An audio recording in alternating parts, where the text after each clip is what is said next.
I don't know if I fully buy that Ekholm's coming back next round. I don't buy it either.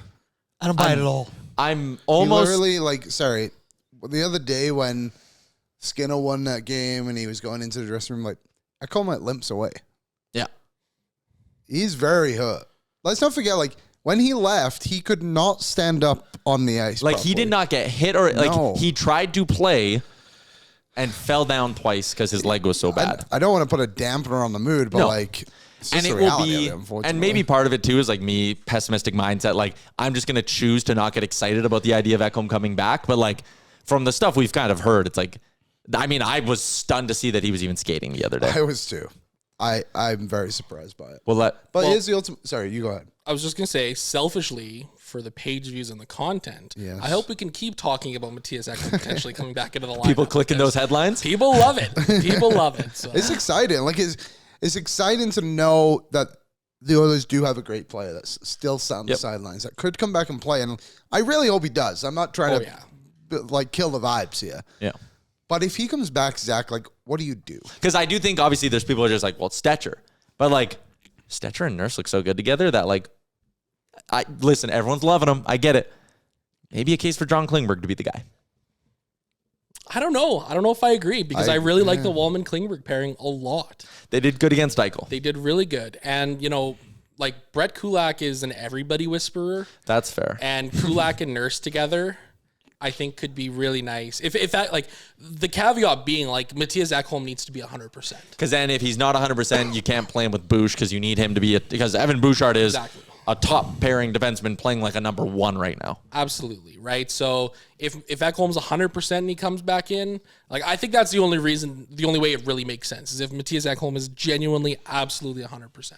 Because the way the blue line is looking right now, it's been so good. It's been such a bright spot for this team in the playoffs. So I don't know. That's kind of the way that I look at it. I think I would try and go at 11-7. First game, second game, whatever it ends up being. Yeah.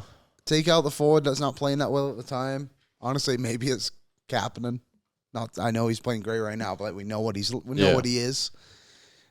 I would look at something like that. Then I would be like, hey, which defenseman can I take out and become more of a traditional 12-6 team? Or hey, maybe Stetcher or Klingberg fall off a little bit here as well. Which I hope they don't, obviously, but just trying to think about it realistically.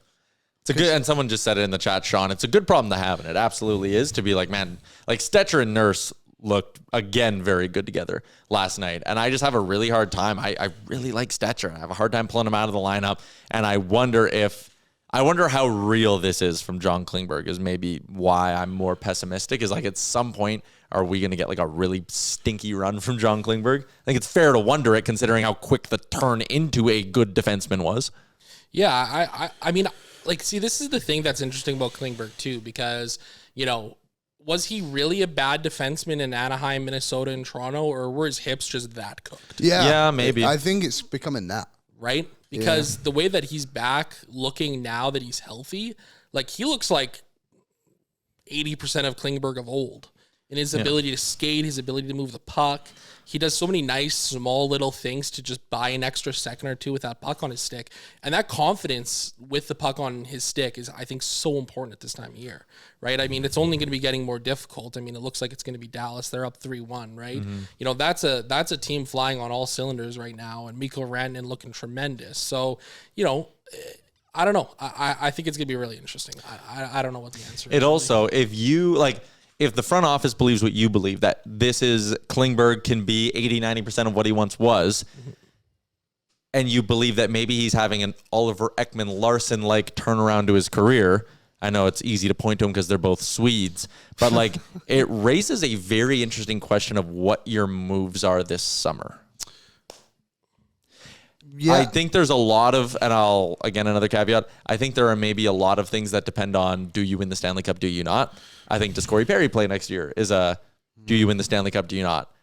Liam and I are not insiders. We do not do a ton of reporting. I think there's a Mattias Ekholm question of how banged up is he? Do you win or not win the Stanley Cup this year? What's his status for next season? So I don't know. The idea of Klingberg being a longtime Oiler, I obviously wouldn't have scoffed at that idea 4 weeks ago. I thought he was never going to play for them again. Yeah, I did too. When as soon as you heard the infection from Gregor, I was like, that's ominous. Like that feels like a guy who just doesn't want to play hockey right now. But all credit to him.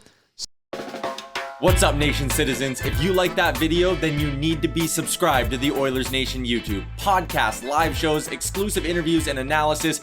Everything you need from your favorite voices at Oilers Nation. And you don't want to miss any of it, so hammer that subscribe button.